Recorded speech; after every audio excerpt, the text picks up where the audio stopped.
This is LA Talk Live. We are more than just talk.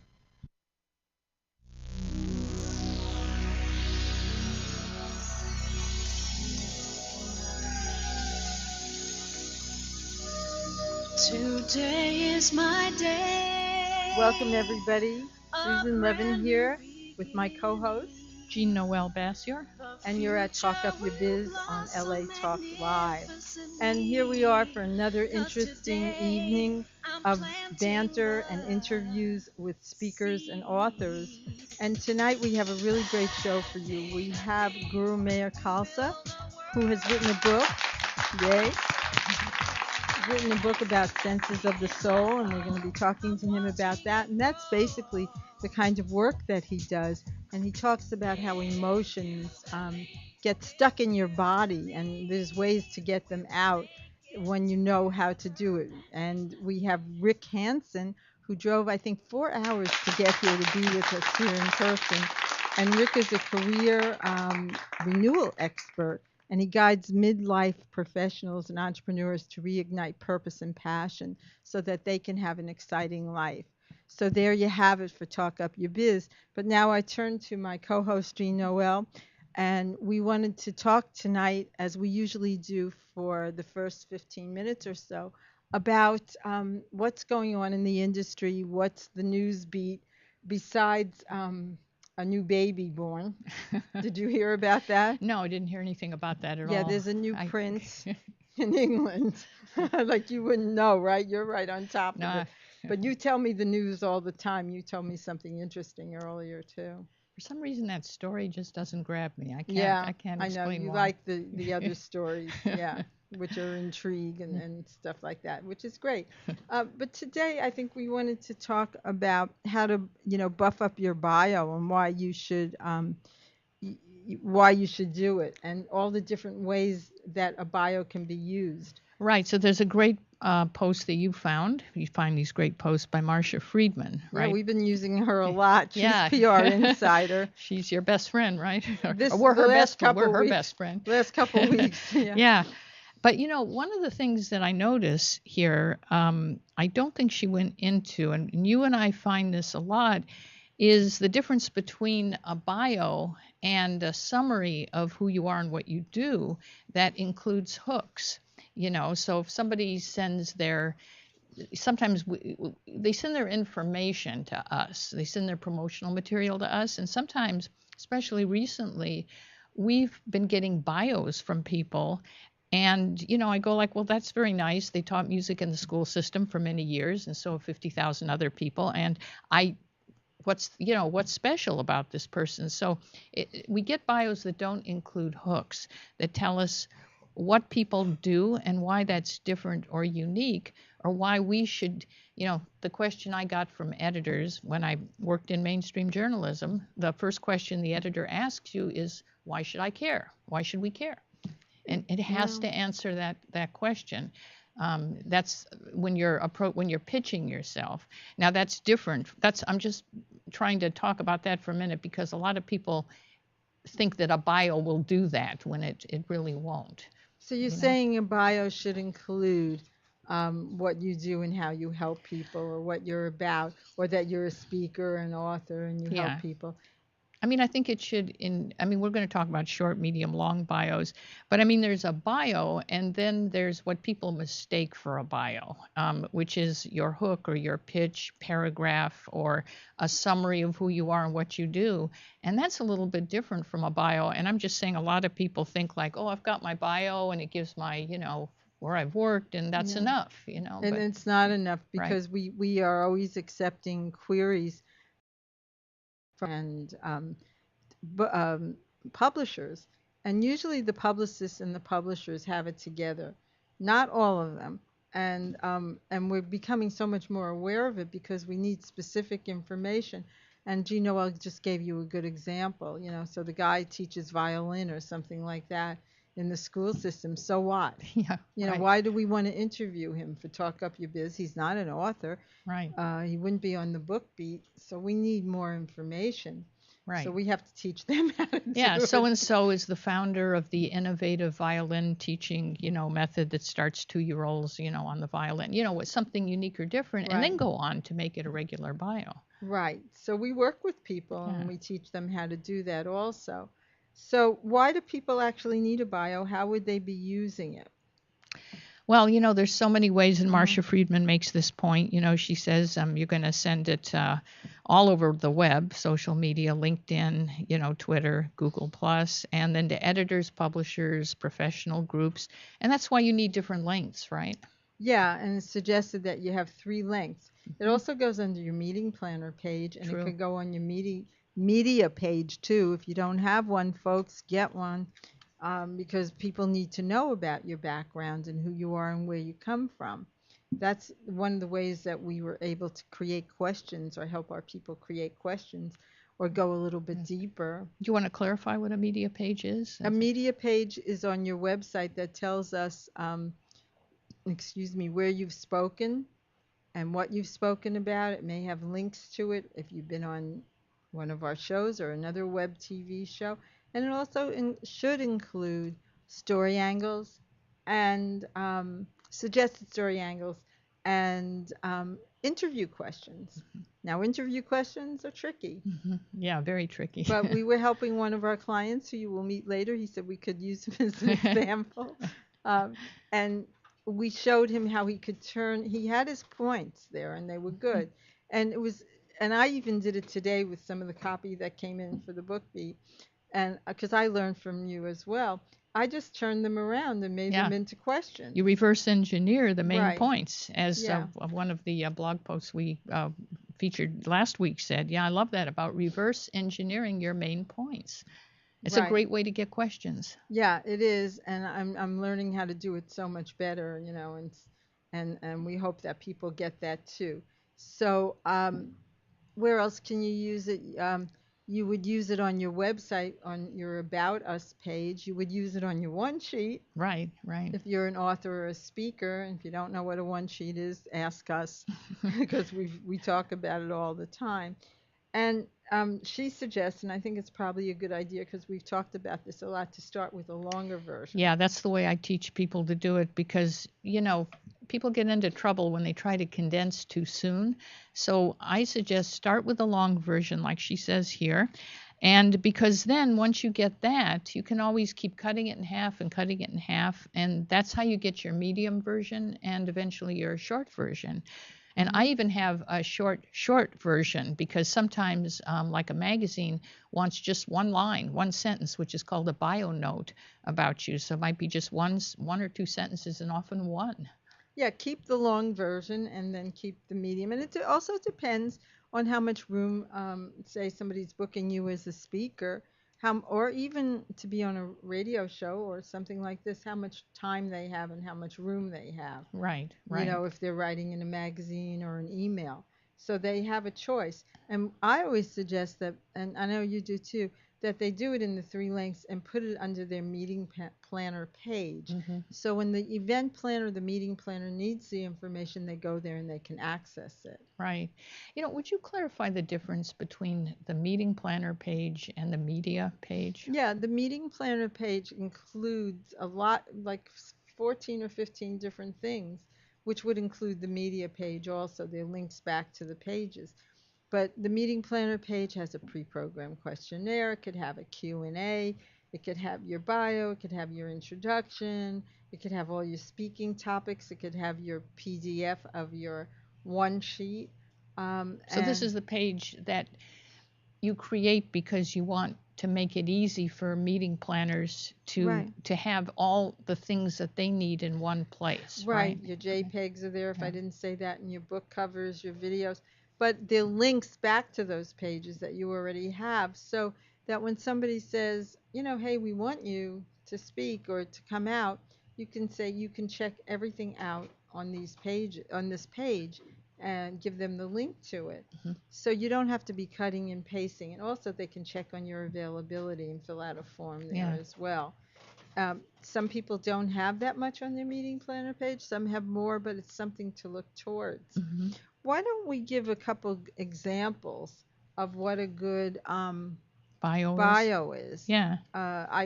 We're working with Bill Gladstone's publicist. He's what is the name of his company? It's right I here. think it's a Gladstone agency, isn't it? Waterside. Waterside? Thank you, Donna. Okay. She knows. Yeah. And he sent us, well, his publicist sent us a great bio. You know, we said we would like to have some more authors. Do you have anybody in Southern California for the book beat? And Antoinette, who works there, and her husband Richard, who own the company, said, "Yeah, we'll send you a short overview of each one. You choose what you want." And from that, Jean-Noel and I were able to decide who had something interesting to say. So should we just read the Jake one? Sure, of course. Yeah, and then I want to tell people about me being in a book. Yeah, that's very exciting. And everything that that agency sent us was great. They sent us a bunch of paragraphs, one paragraph about each person that really told us who they were, what they did, and why we should care. It was great. Jake Ducey, I'll read part of it, and you can read the whole thing. A college sophomore on a basketball scholarship, a bright kid with a bright future. Jake Ducey found himself depressed, over-medicating with prescription drugs, living in a haze. He dropped out of school, gathered his meager savings, and set off on a trip around the world. What he realized is that, this is a quote, "Most of us spend our lives gambling on the biggest risk of all, that if we follow the prescribed path, we will eventually earn enough to buy the freedom to do what we really want later in life. Yet the prescribed path can be stifling, and life is over before we know it. Thus, it is up to each of us to clearly define our dream, to set our goals, to create a plan, and to engage in accomplishing. It is up to each of us to take total personal responsibility for the lives we lead." Jake is the author of Into the Wind. So presumably he found out all of this young kid on this trip, which really keys into our guest, Rikk Hansen, who's going to be with us later on in the show. Very much what Rikk helps people do. And we're going to have Jake on the show too, but we like the 6 or 7 bios that were sent to us, and we use them as an example for people to follow. So that's good. We hope you got something out of that. And I wanted to share about a year and a half ago, I had a call from a young man on the East Coast. His name is Jeff Green, and he said to me, "Would it be possible to interview you? I'm writing a book called Speaking on the Side." And here it is, Speaking on the Side. And now it's out. And I was the last person that he interviewed. A lot of people speak on the side. Many of our people do. They have other things that they do as well. And he called my chapter the Secret Wisdom Chapter. And I'll just read a little bit of it to you. He said, "Originally, this chapter didn't exist. Then I spoke with Susan Levin, founder of Speaker Services, and I knew I had to put in the extra time to write it." And then he says, "The premise of this chapter, everything I told you about getting paid to speak, has been completely wrong. Intrigued, I certainly was. To understand, you have to hear Susan's story." And I had a chance to edit it also. And then he goes on to say, "Nice, you might say, but where's the secret wisdom? She tells me that when you join the directory, that Speaker Services directory, you can choose to place your listing in one of 2 categories. It's really 3 or 4. Speakers for free, or speakers for fee, or authors speak. It's a little more expensive to be listed in the fee section, but not much. So I asked Susan, why would anyone pay her to get listed as a free speaker? And that's a question we get all the time. And my answer was, being a free speaker is where a lot of money is in speaking," she tells me, sounding like a cryptic Zen master. So thank you. This book just came out, and I do believe you can get it on Amazon. And I'll be interviewing him through the Speakers Community, our teleclass series, I think in November. So it's called Speaking on the Side. And I'm thrilled to be in the book, and I'm the secret sauce, so the secret chapter. One of the other things that happened this week is that we had a great meeting with, can I talk about Take Your Message? Of course. Yeah. Okay. To Bob Baer, who has a publishing company, right? And he has an imprint from Morgan James, actually. And he teaches authors how to get published, and he has a lot of different techniques. And we've been trying to talk to Bob for a while, and finally got him to talk to me, and then Jean-Noel and me, and we found out that he doesn't have anybody on his team to teach media to his authors. And now we've teamed up with him to take your message to the media. We changed it around a little bit, and he'll be joining us. And he's actually marketing it to his, authors. And we're going to start that on August 15th. It's a 4-part teleclass series on a Friday. So if you are interested, just email me, susan@speakerservices.com. The information isn't up. They just got the information from us, but they're quick, and it's very, very reasonable. And it's so much of what we talk about all the time. How to focus your message, how media people think, basically, how you need to shape it in a way that there are hooks and angles that they can kind of glom onto. And again, it's really always answering, I think, that question, why should we care? That's the question that people in the media ask. Yeah, and you know what? I just remembered this too.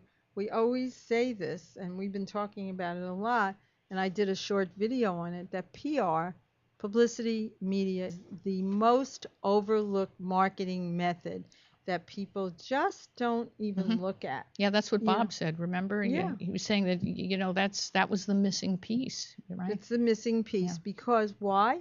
Because it gets you credibility and visibility.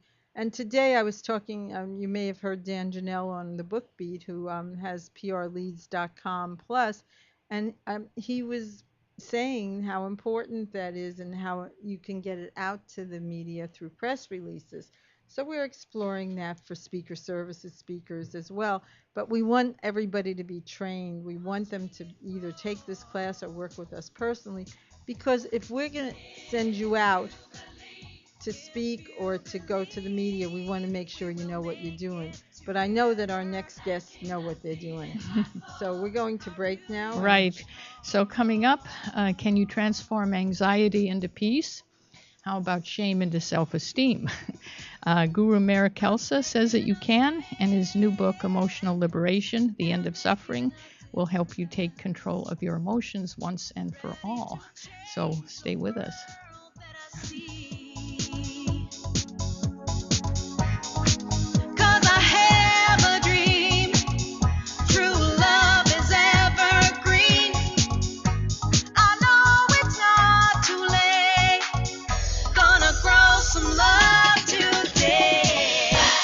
We know there are many choices in internet radio, and the staff and host of LA Talk Live would like to thank you for choosing the internet's hottest destination for the most eclectic sound and invigorating talk.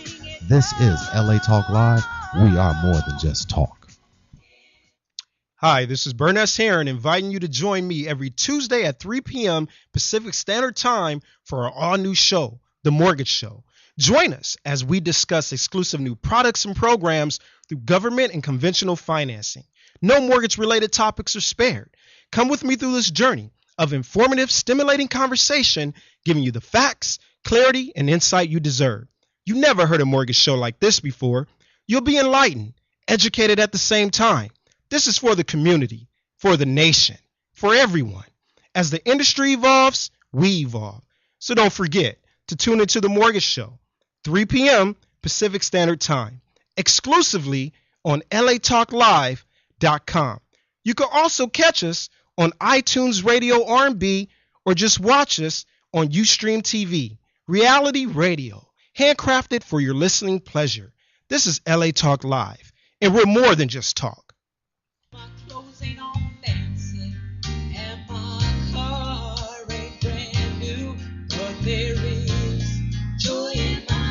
Hello, I'm Joel Ramirez. And I'm Lolita Robinson Coppage, and welcome to Joy in My House on latalklive.com.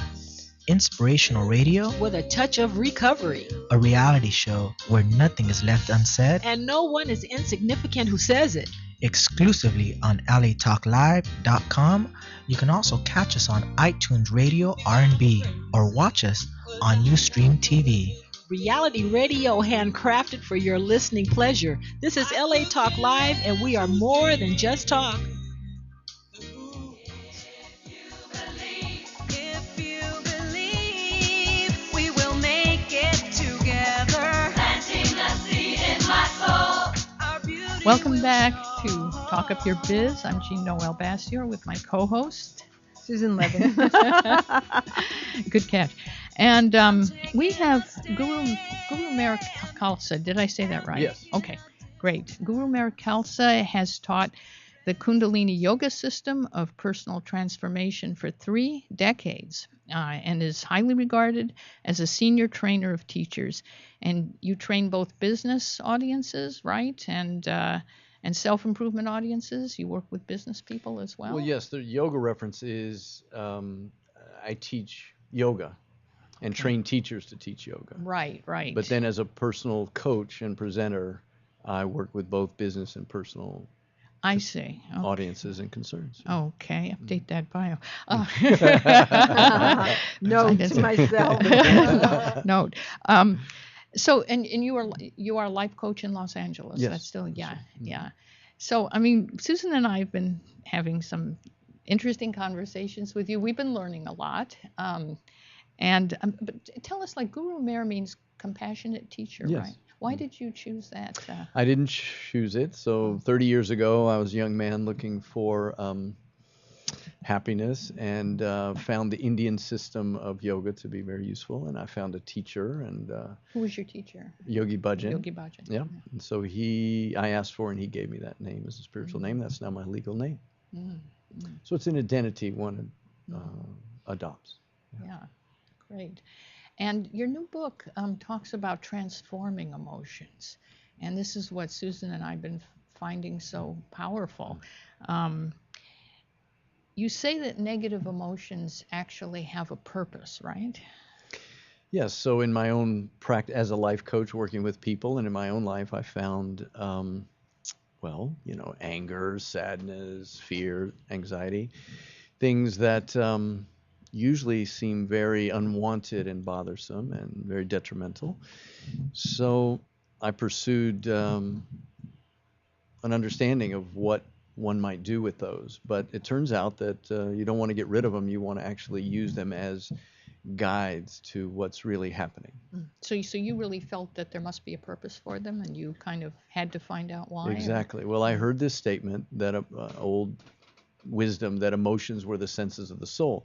And it didn't match with anything else I'd ever heard about emotions. They're just, or felt about them, they're just bothersome. So this seemed to be some sort of honorific title. And so that led to about a 12-year inquiry and clinical study with my clients to understand why would they be the senses of the soul. And what does that mean? It's you have 5 senses to find your way around planet Earth. And yet a lot of the things that cause us problems are invisible. They're inside our heads. They're feeling like, how do you feel about me? How are we doing in this relationship? Those are not tangible to you, but they really are most important to your quality of life. So it turns out that emotions are messages that tell you if something's off. So I just train people to listen rather than try to get away from your emotions. Listen to them, see what they're saying, why are they there, and what do you need to do about them so you feel good again. Yeah, what do you need to do about them when they start playing havoc in your life and Well, the first thing you need show up physically? Exactly. Well, there's 2 main ways that we misuse emotions out of our mistraining, and that is we either ignore them and try to distract, or we've got 1,000 creative ways to medicate or get rid of emotions. The other thing we do is just completely act them out. We just, I'm angry, so I yell at you and that kind of thing. Well, right in the middle is just to consciously, with great awareness, so meditatively. So for my yoga practice, I realized that one could get calm and clear and really feel what they're feeling. So what you do about them seems counterintuitive. This emotion doesn't feel good to me, but I can safely be aware of what I'm feeling. And then almost instantly, I've done this with thousands of people, almost instantly with a little guidance, people can understand what they're feeling and why. Do you do something like a meditation when you surround yourself with white light or see roses or flowers? You got 2 minutes for me to show you what I do? Yeah. Yeah, of course. Yeah. All right.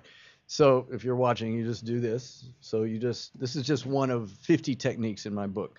You put your hands like this, put them under your underarms with the thumb out front, and then you raise your shoulders like you're uptight, right?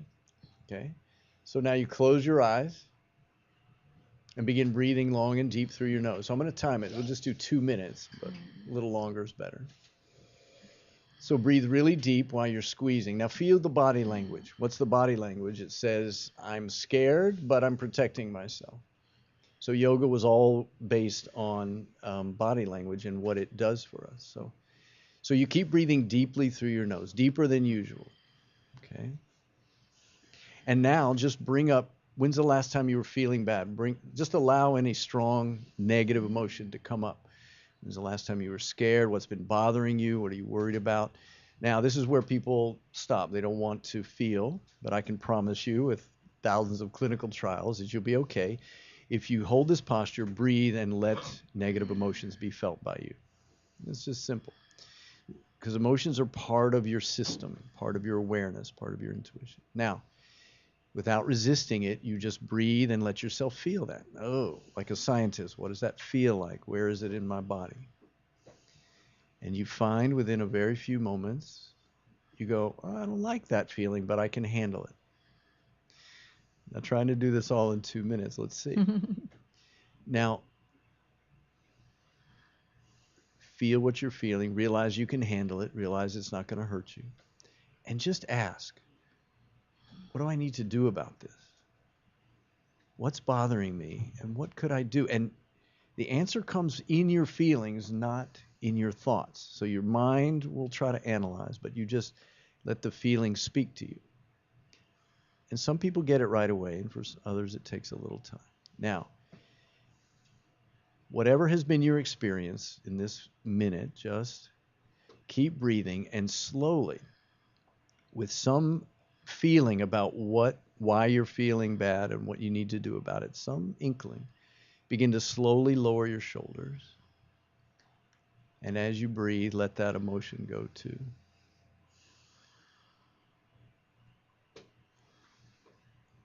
And what normally happens is you feel, even though you were willing to go into a difficult feeling, you feel a little more peaceful than even before you felt it. So the counterintuitive result is that if you're willing to feel a little worse, consciously, with awareness, you'll feel a lot better. What if you're in terrible pain, though, when you're going through it and you can barely tolerate it? Well, as I said, I have 52 techniques in the book that go, this is the very first one, just a very mild, and I take people through more like in an 11-minute process. Okay.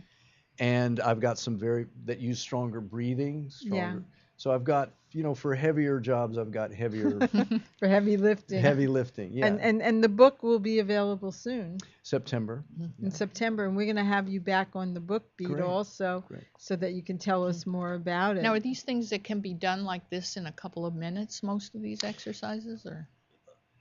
With practice, yes. I mean, with practice, so this is a retraining for people on how to use their emotions.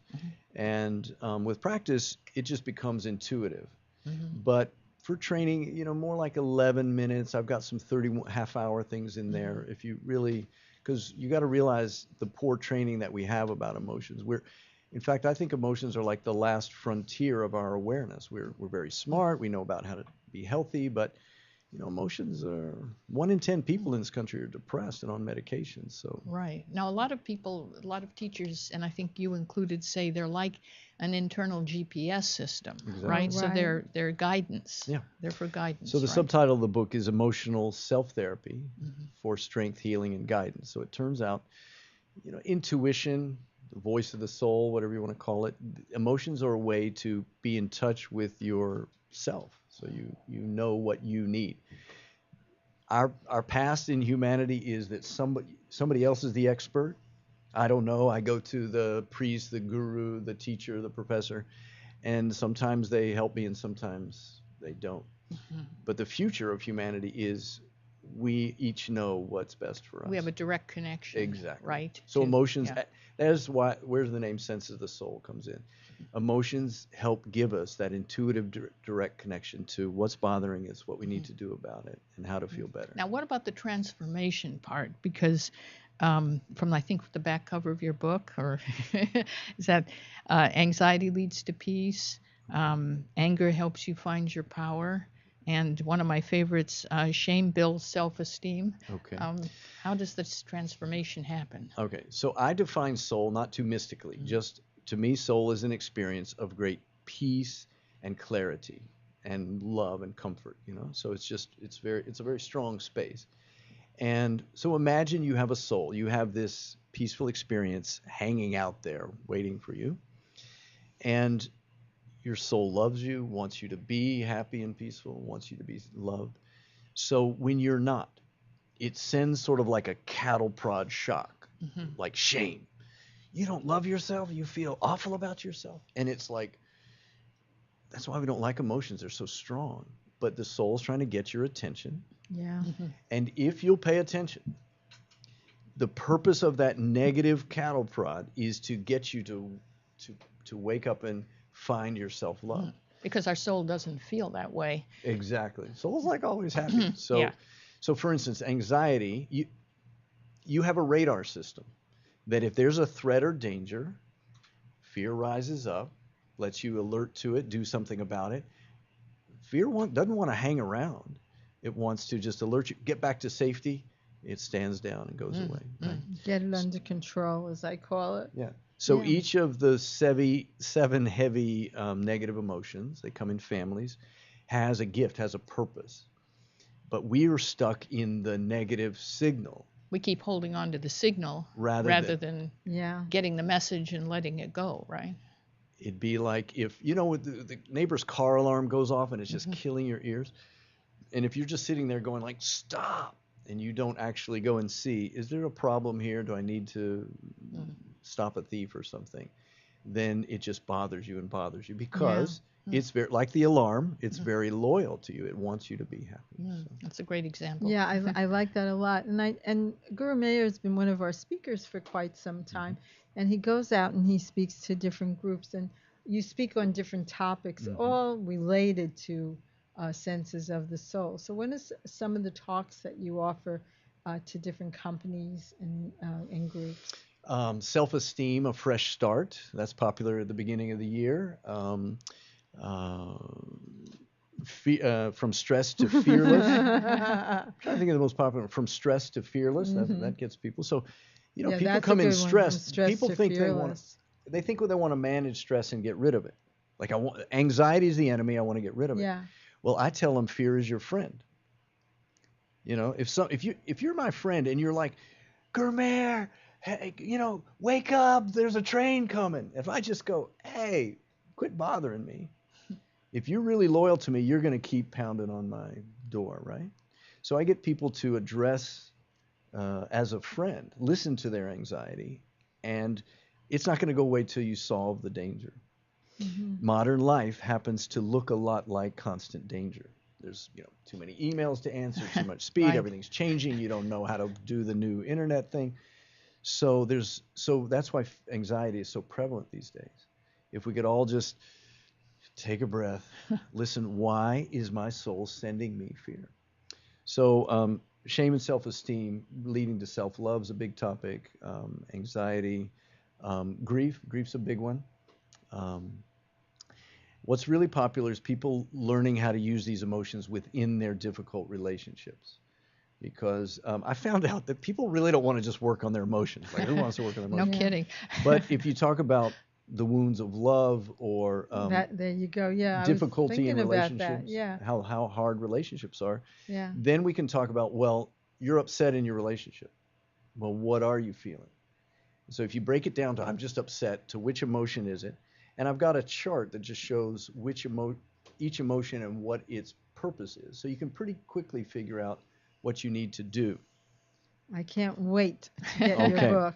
Well, I do workshops. My talks are workshops. very experiential, just like I try to do this in a couple of minutes. In a typical, 1 hour talk, I'm going to give several exercises of several minutes so that people leave with not just these ideas, but a tangible Have the experience. experience, and Yeah. that's really important. Something they can do right away. Yeah. So, what are some of the groups that you've spoken for?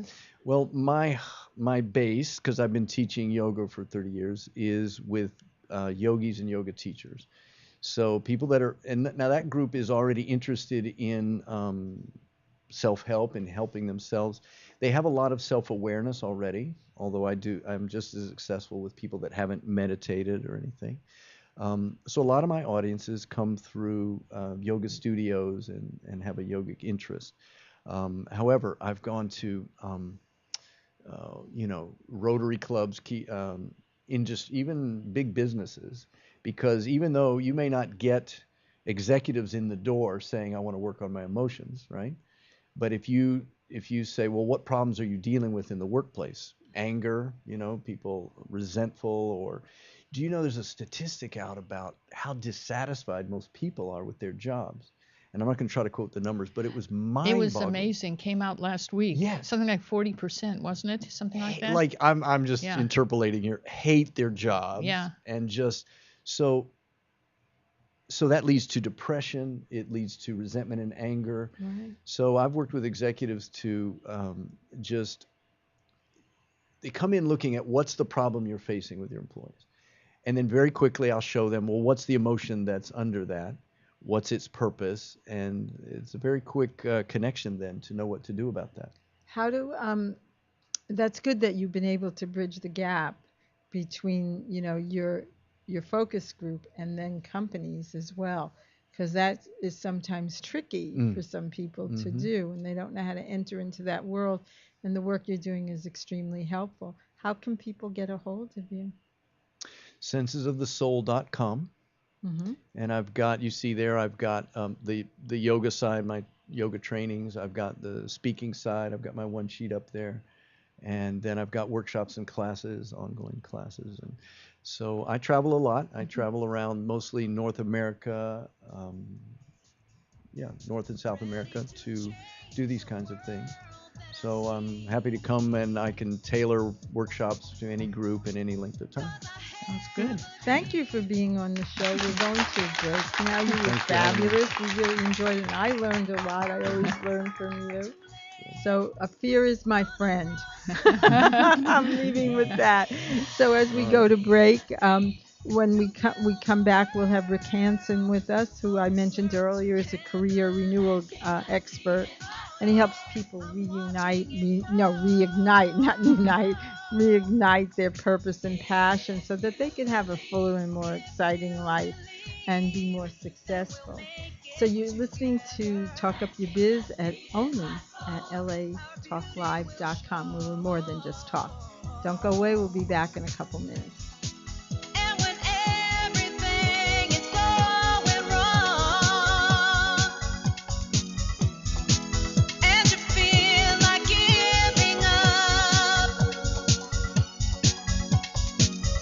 dance in the moonlight, pray for the rain, welcome back the sunshine, like a rose spray.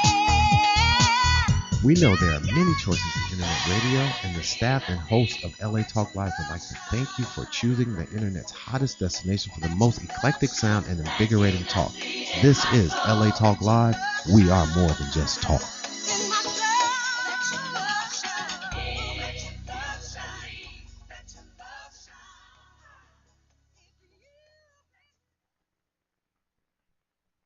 Hi, this is Jean-Noelbassior, inviting you to join me for my new show, The Book Beat, Monday evenings at 6:30 p.m. I'll be talking to authors about their latest book so you can find a fantastic read. But more than that, I'll be talking to experts about how you can write your own book and get it published. So tune in on Mondays at 6:30 p.m. exclusively on latalklive.com. And remember, you can catch us on iTunes Radio R&B or watch us on Ustream TV. Reality radio, handcrafted for your listening pleasure. This is LA Talk Live, and we are more than just talk. Hey, this your girl, Paris, straight from the Cousins, and you can join us every Monday at 8 p.m. here live, bringing you some great entertainment for those ears, exclusively on latalklive.com. You can also catch us on iTunes Radio R&B or watch us on Ustream.tv. Reality radio, handcrafted for your listening pleasure. This is LA Talk Live, and we are more than just talk.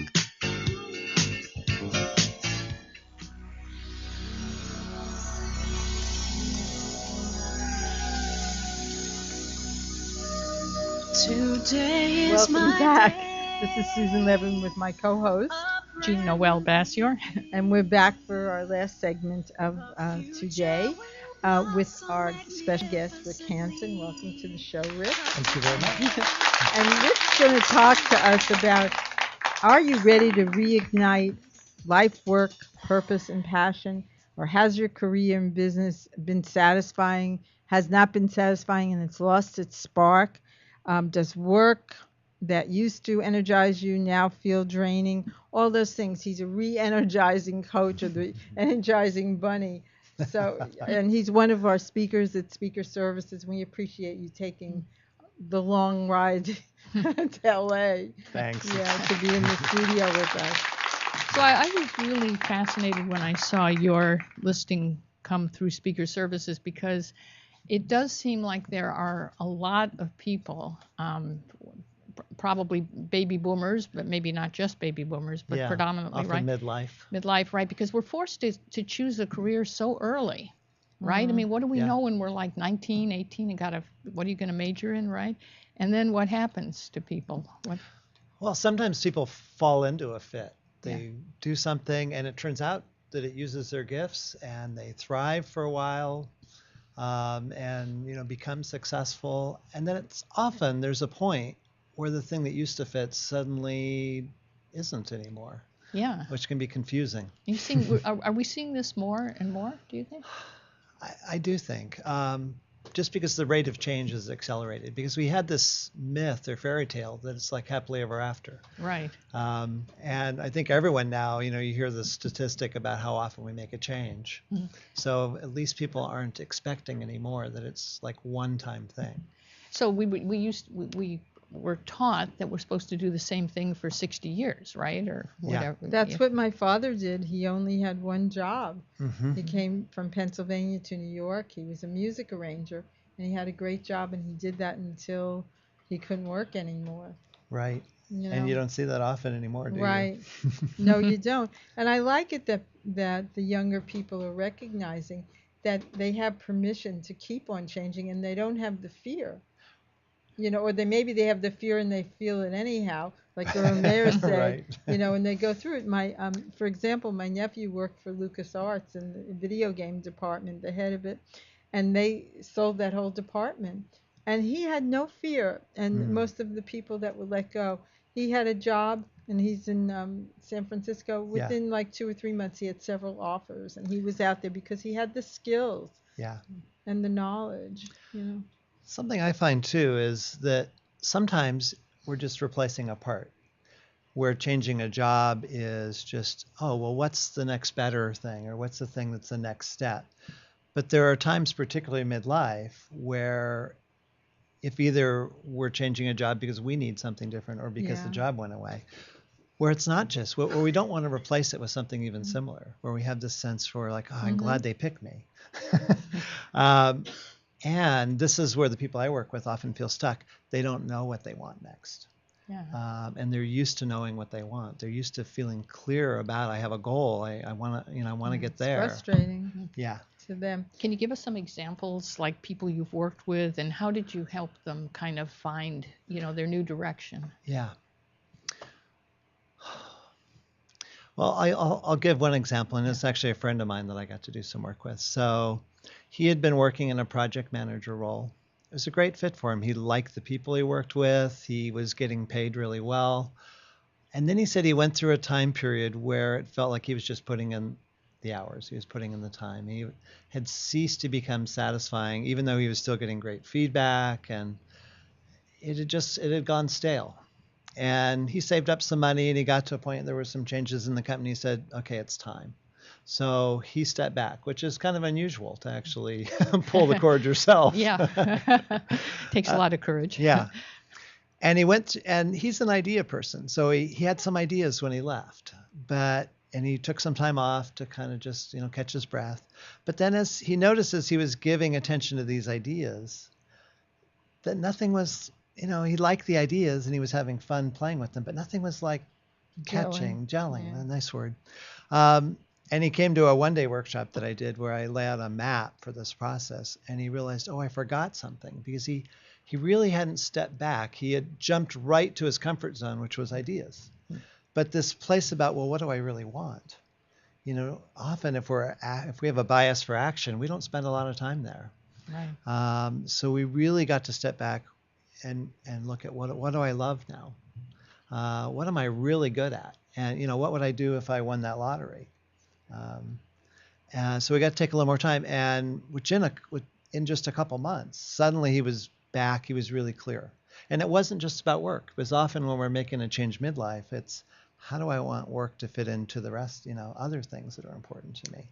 Yeah, that's really good, and that's the purpose of the show also, to share with the experts and the entrepreneurs and the speakers out there that if they are an expert in something, that they could go out and market themselves as a speaker on the side. Yes. Just like, speaking on Yes. the side, that's what Jeff was talking about here. Mm-hmm. Don't do it full time, but speak on the side.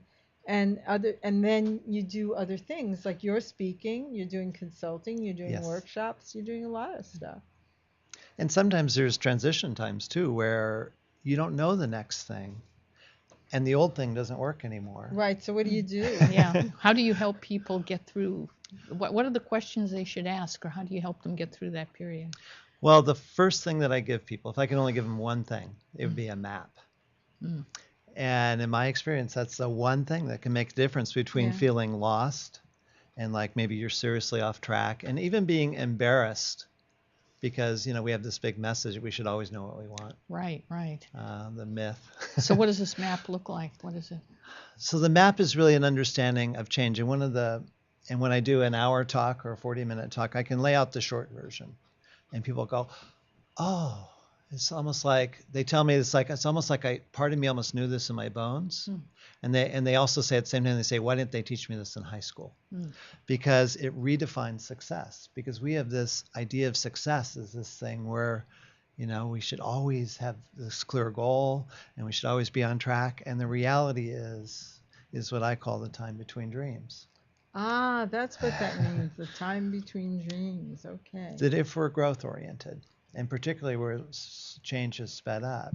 So I'd like to say that what comes up for me when you say that is when they see the map and the visual, Yeah. it's like then it's like you're giving them permission, although it's self-discovery, it's like permission granted.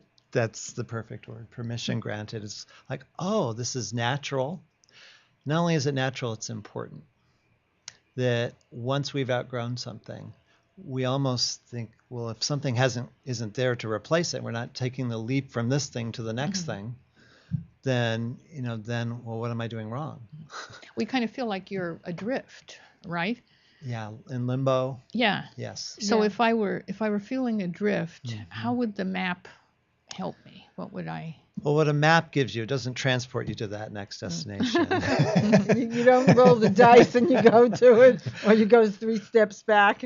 But when you're lost and someone gives you a map and you go, oh, It's like a because GPS. you see a path. You see, oh, to get here, I have to cover this territory. And the territory that we need to cover often when we're midlife and when we've outgrown something that we have invested ourselves in and really built success in, and suddenly it doesn't have any juice to it anymore. And we're just not clear about what would I love to do next, is renewal. There's this discovery process that precedes reinvention. So the short bite is renewal precedes reinvention. That's very good. And how do we get to that renewal? It's a listening process. And it really goes against so much of the pace of our lives. I mean, really, the instinct we have when we're in this in-between part is I just want to like travel for a year. I just want to like check out of all these demands that I have on. And I want to figure out who I am now. Right. And what I even want when I next. grow up. Yeah, Right. exactly. What am I going to be when I grow up now? Right.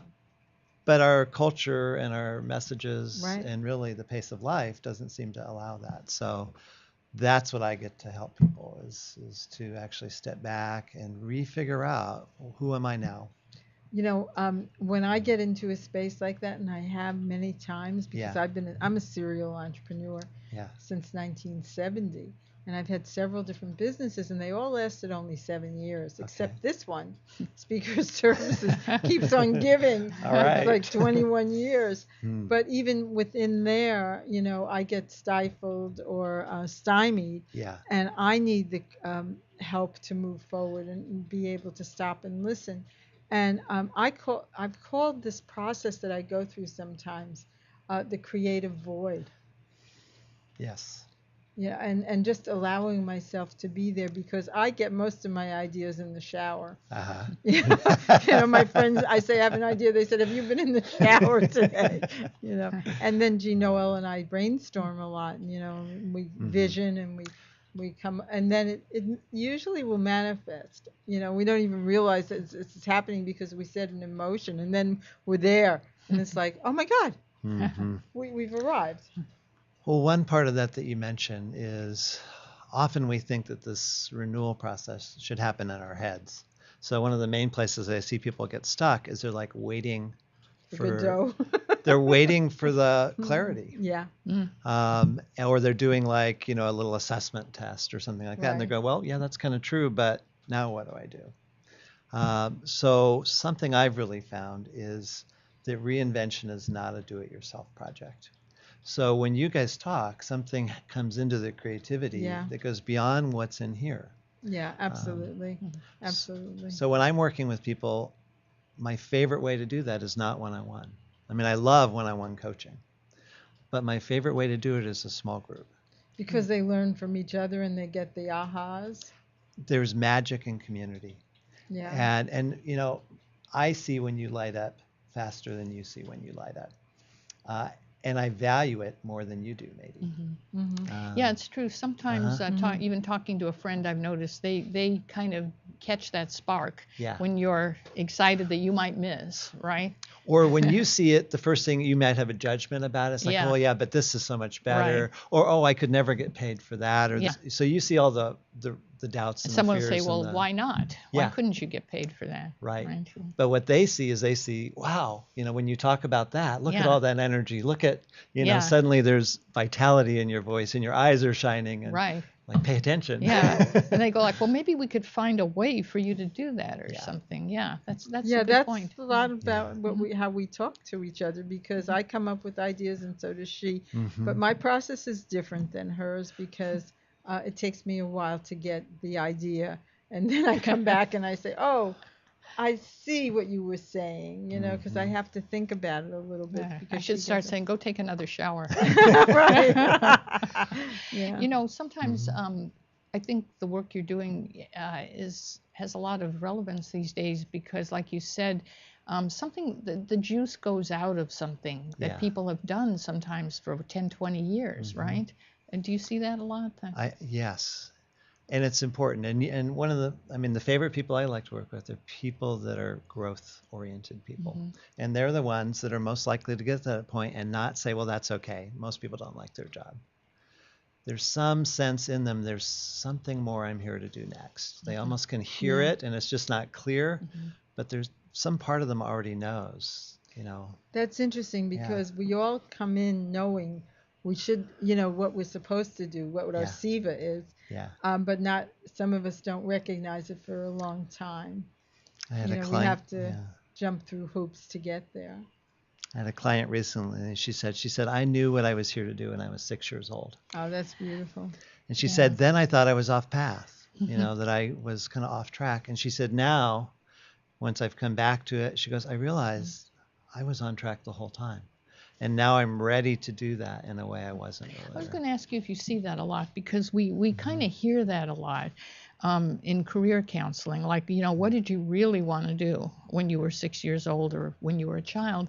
Do you find that is, or, what's the truth of that? Is that often true that... I don't hear it a lot. That's like, oh, I identified it in terms of a job, because so many times the things that we're here to do is really unique.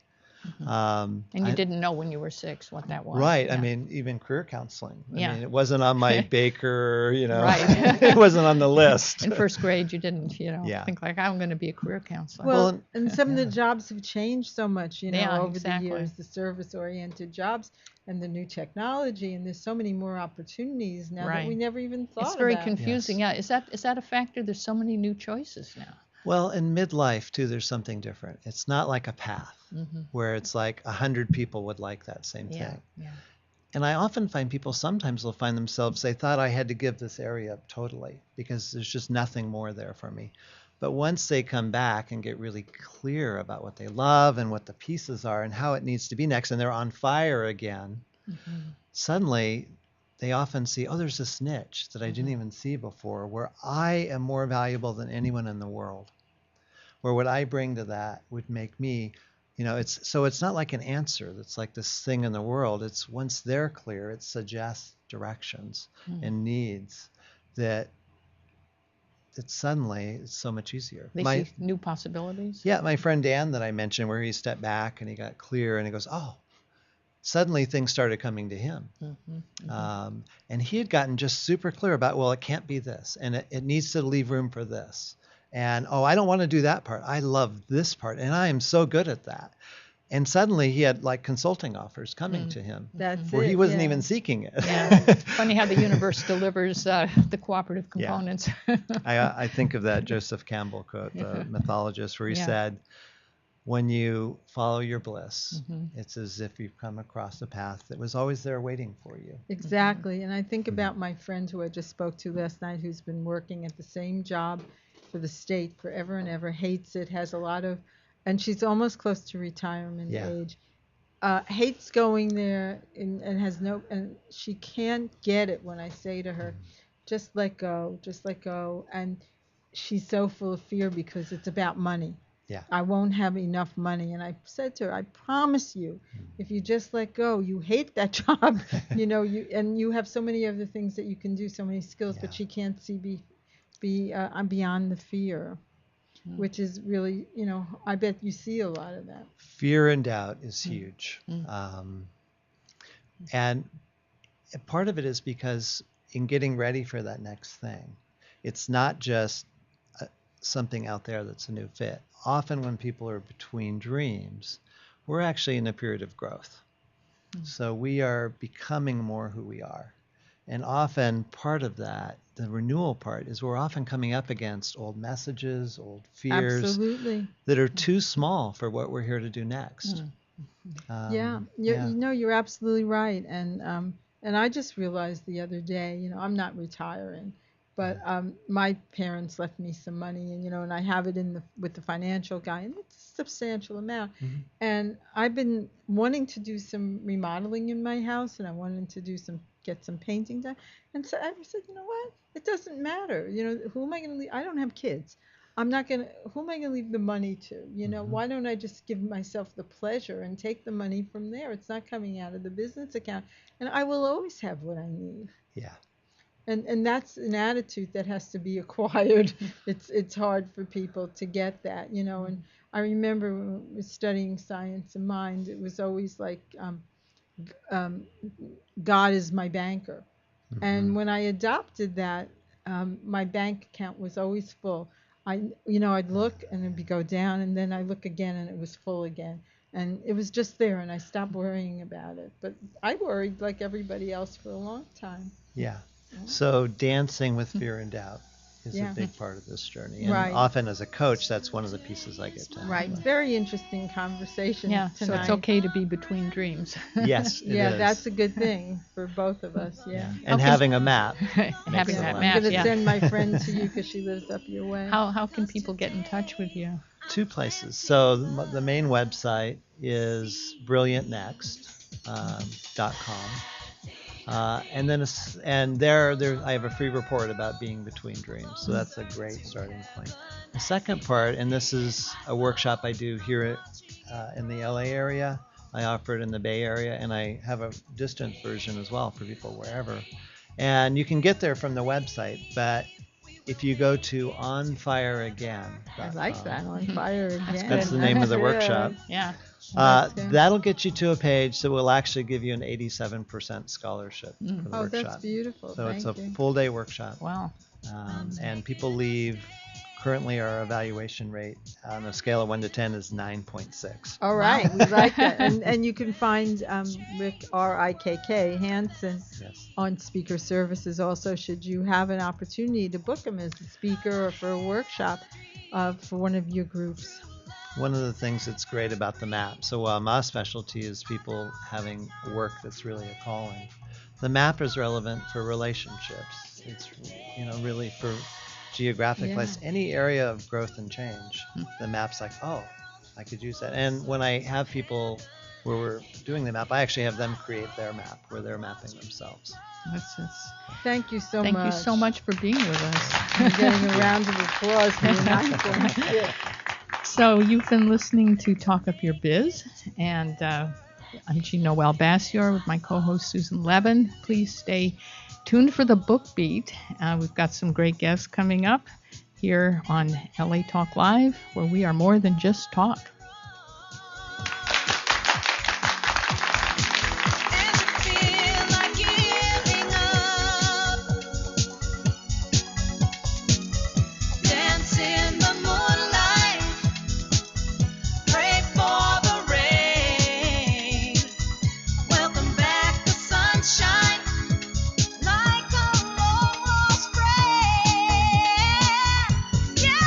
We know there are many choices in internet radio, and the staff and host of LA Talk Live would like to thank you for choosing the internet's hottest destination for the most eclectic sound and invigorating talk. This is LA Talk Live. We are more than just talk. Yeah.